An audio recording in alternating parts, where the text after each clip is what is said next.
Welcome to the channel Myths and Legends.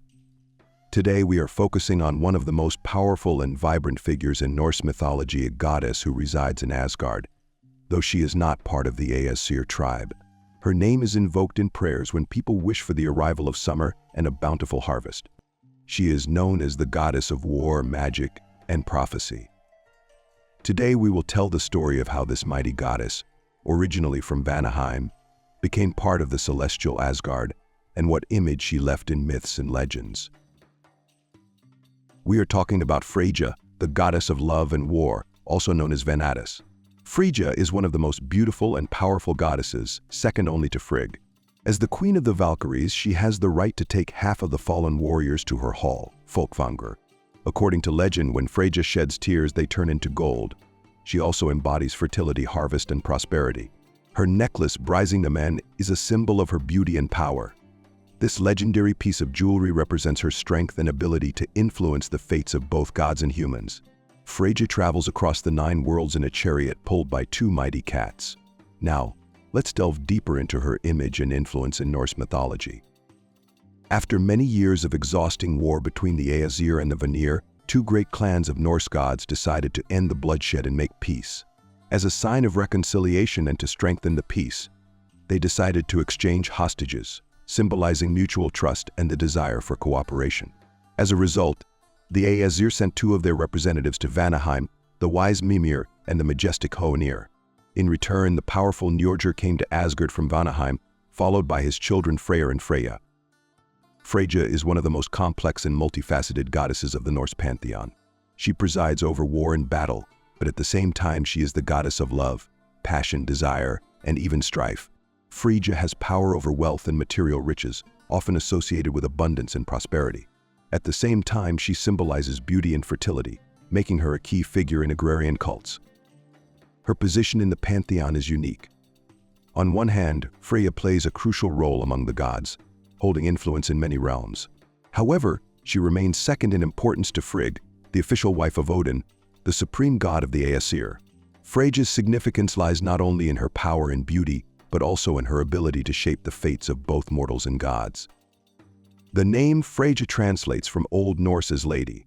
This is no coincidence, as Freyja hails from the powerful Vanir clan, known for their magical abilities and connection to nature.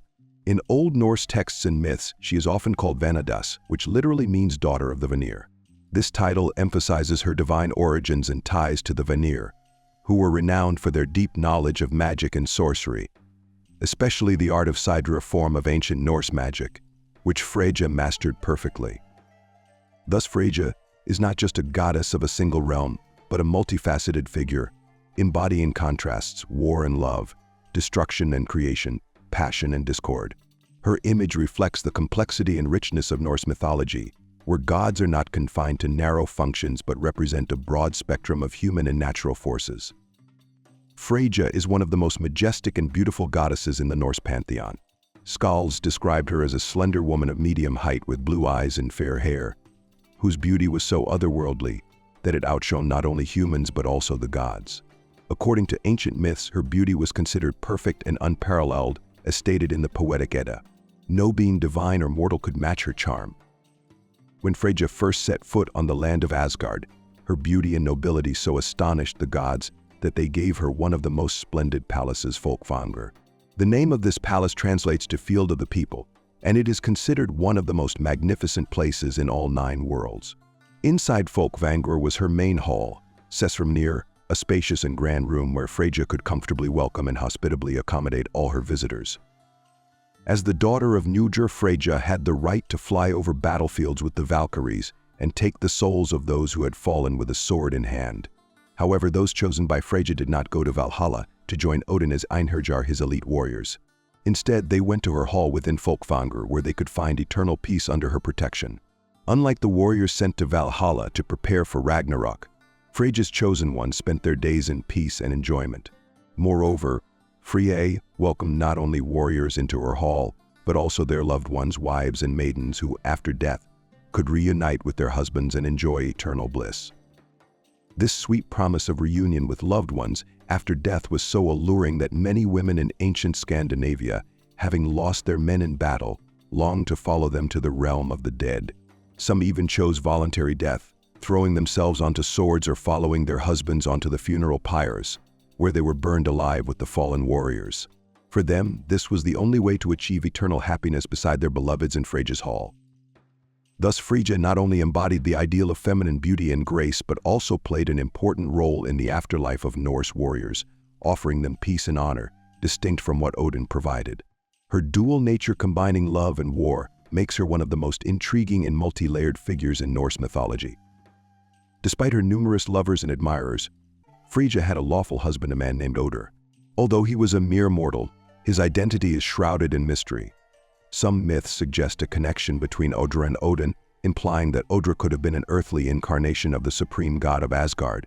This theory is supported by the similarity of their names and the stories in which Odr, like Odin, often vanished on distant journeys, leaving Freyja alone. After Odr disappeared once again, never to return, Freyja fell into deep sorrow. Odr was her one true love, and his disappearance left a void in her heart. According to legend, his departure remained a mystery.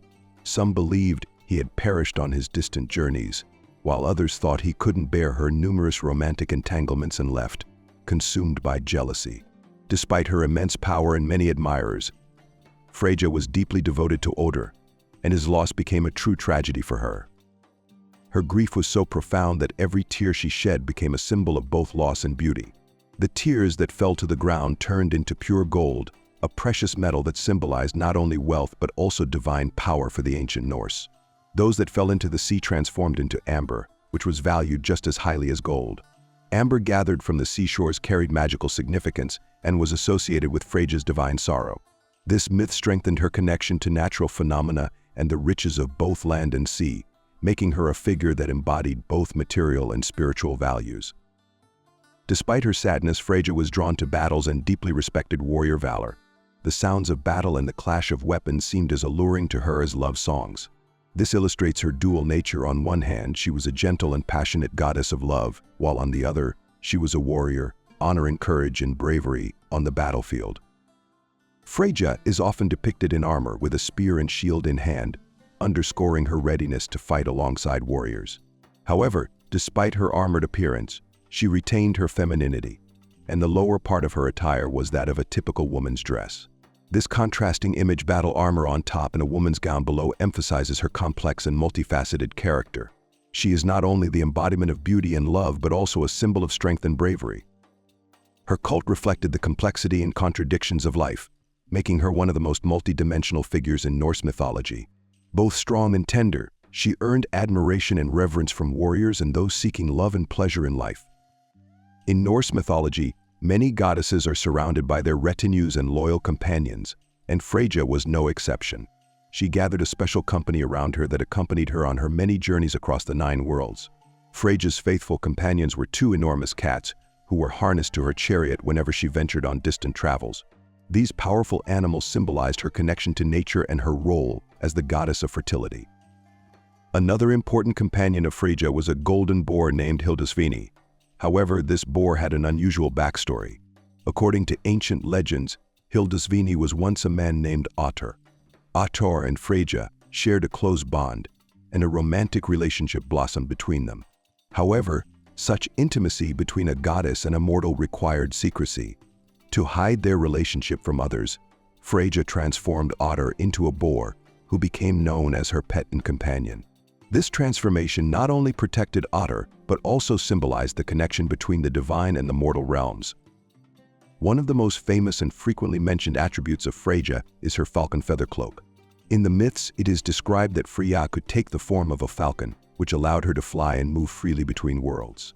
This magical feathered cloak not only enabled her to travel swiftly, but also to act in secret, appearing and disappearing unnoticed, emphasizing her connection to magic and her unique abilities.